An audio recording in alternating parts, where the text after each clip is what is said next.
Paus Fransiskus. Selamat sore, Romo. Ini Indonesia menjadi negara pertama yang didatangi di Asia Tenggara, padahal Indonesia ini menjadi salah satu negara dengan penduduk Muslim terbesar di dunia. Seperti apa kita bisa memaknai hal ini, Romo?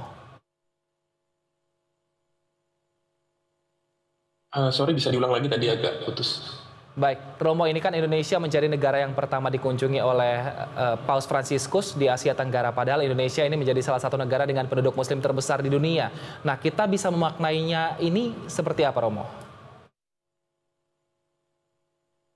Ya, pertama-tama kita harus melihat kunjungan Paus ini sebagai kunjungan persaudaraan.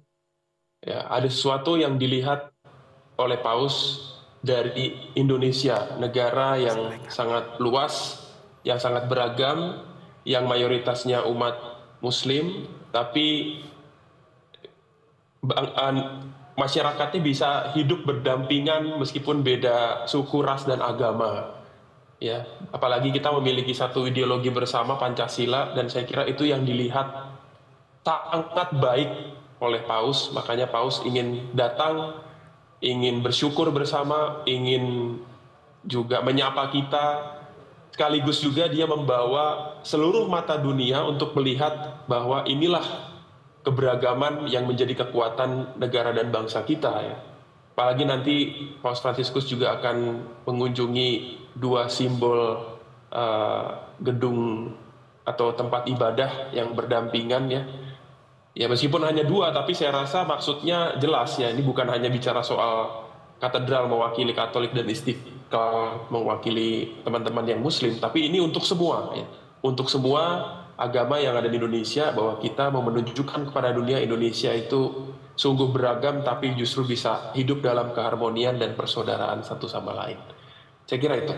Baik, nah yang menarik juga selain mengunjungi dua ikon yang menjadi ikon silaturahmi, yaitu antara gereja katedral dan juga Masjid Istiqlal, ada jembatan penghubungnya di sana. Nanti juga Paus akan membahas mengenai perdamaian dunia bersama dengan Presiden Joko Widodo. Kalau Presiden sendiri sudah menyebutkan diharapkan supaya perang di Timur Tengah ini bisa berakhir. Nah, jika nanti diskusi ini tercapai, seberapa signifikan dampaknya terhadap perang yang saat ini terjadi, Romo? Iya, Paus Fransiskus memang tak henti-hentinya, ya, tidak pernah berhenti untuk bilang bahwa perang tidak pernah menyelesaikan masalah, ya. Hanya akan memakan korban, apalagi korbannya dari pihak manusia. Jadi dia selalu mengutamakan supaya terjadi dialog, ya, terjadi diskusi, mencari jalan keluar bersama, dan benar-benar meniadakan perang. Karena sekali lagi Paus Fransiskus kan concern tentang kemanusiaan, ya, bahwa perang itu hanya akan mengakibatkan hilangnya nyawa manusia, dan itu merusak ciptaan, dan juga kalau kita sadar juga bisa menggoyahkan rasa kemanusiaan kita juga. Maka saya kira nanti mungkin pembicaraan antara Paus Fransiskus dan Bapak Presiden itu bisa disorot dunia, dan mungkin ada orang yang akhirnya yang sedang perang ini bisa memandang itu dan melihat pertemuan dua tokoh ini, lalu bisa terketuk hatinya begitu untuk bisa mengakhiri perang. Ya. Romo, yang juga sebagai panitia untuk penyambutan Paus, saat ini persiapannya seperti apa, Romo? Apakah sudah 100%? Kalau dari pengamanan sudah dilakukan oleh TNI Polri, lalu bagaimana dengan acara lainnya? Ya, semuanya sedang melancarkan kembali proses-proses di setiap event, ya, di masing-masing tempat lagi mencoba untuk ada yang latihan, ada yang gladi resik, ada yang gladi kotor lagi, dan melengkapi semua sarana dan prasarana yang akan dipakai. Tapi kalau saya sendiri melihat di gereja katedral secara khusus sudah hampir 95% lah siap. Di Istiqlal tadi saya lihat juga tenda-tenda untuk tempat acara dan media juga sudah terpasang. Jadi harapannya semoga nanti pas hari H semuanya sudah siap dan acara bisa berlangsung dengan lancar dan baik. Baik, nah untuk di GBK sendiri kan nanti akan direncanakan diselenggarakan misa di sana tanggal 5 September. Ya. Nah, untuk yang misa ini apakah sudah banyak juga yang akan berdatangan umat Katolik dari berbagai wilayah khususnya di luar Jakarta ke Jakarta tentunya untuk menyambut Paus juga atau seperti apa nanti crowd controlnya, Romo? Sudah. Jadi memang sudah banyak dari kuskupan-kuskupan di luar Jakarta yang sudah menuju ke sini dan mereka banyak yang sudah memesan penginapan di sekitaran GBK, ada yang tinggal di kerabatnya, bahkan ada beberapa romo yang minta nginap di pastoran tempat saya tinggal ya dekat di dekat Cikimis itu ya. Jadi memang sudah banyak berdatangan, ada yang mungkin yang langsung naik bis juga. Seperti yang sudah diberitakan, ada kantong-kantong parkir yang sudah disediakan untuk para peserta misa begitu. Nah, untuk crowd controlnya, jelas ini sudah dipikirkan dengan sangat baik oleh organizer komite yang cukup berpengalaman. Jadi peserta sudah diberikan gelang-gelang, ya, gelang-gelang sebagai tiket masuk. Nanti mereka akan di-scan di gelang itu, lalu akan ditunjukkan di mana mereka harus berada.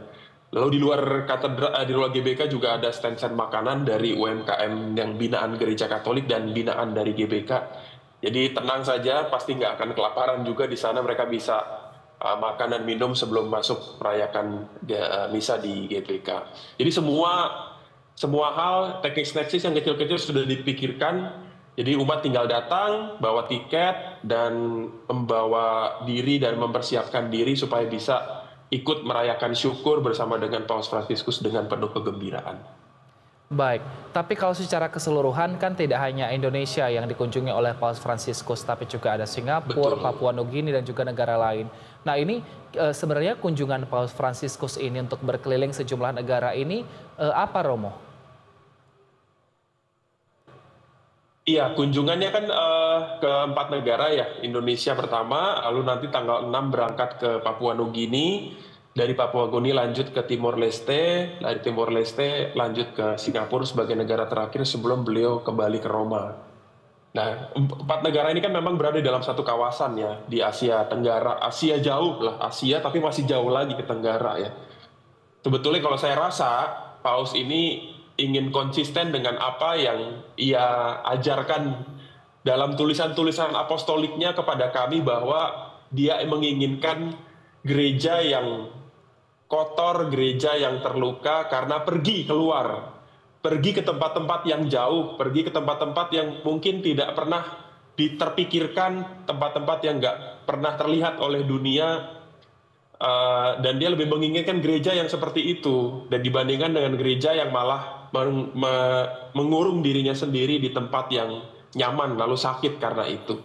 Mungkin karena dia punya pemikiran seperti itu, lalu sekarang dia laksanakan itu ya. Sebagai pemimpin gereja ingin memberitahu kepada semua orang bahwa pemimpin yang melakukan keluar dari Vatikan lalu mengunjungi tempat terjauh, tempat yang jauh di ujung dunia sana di Asia Tenggara ya, semoga harapannya menjadi inspirasi dan teladan bagi kami ya, umat-umat Katolik juga mau keluar ya, keluar dari diri sendiri untuk memberikan diri kepada siapapun yang tersingkir, yang jauh, yang tidak dianggap, yang mungkin luput dari perhatian, yang perlu dibantu, perlu ditolong. Jadi simbolik sekali tindakannya ini supaya menjadi inspirasi buat umat Katolik seluruh dunia pada khususnya, dan juga masyarakat dunia secara umum. Baik, kita harapkan semoga nanti persiapannya bisa berjalan dengan lancar sehingga pada saat Paus Fransiskus datang ke Indonesia bisa memberikan citra yang baik, dan juga semoga umat Katolik dan juga umat seluruh dunia bisa memaknai hal ini dengan lebih positif lagi. Terima kasih atas waktunya Romo Reynaldo Haryanto telah bergabung bersama kami. Sehat selalu, Romo.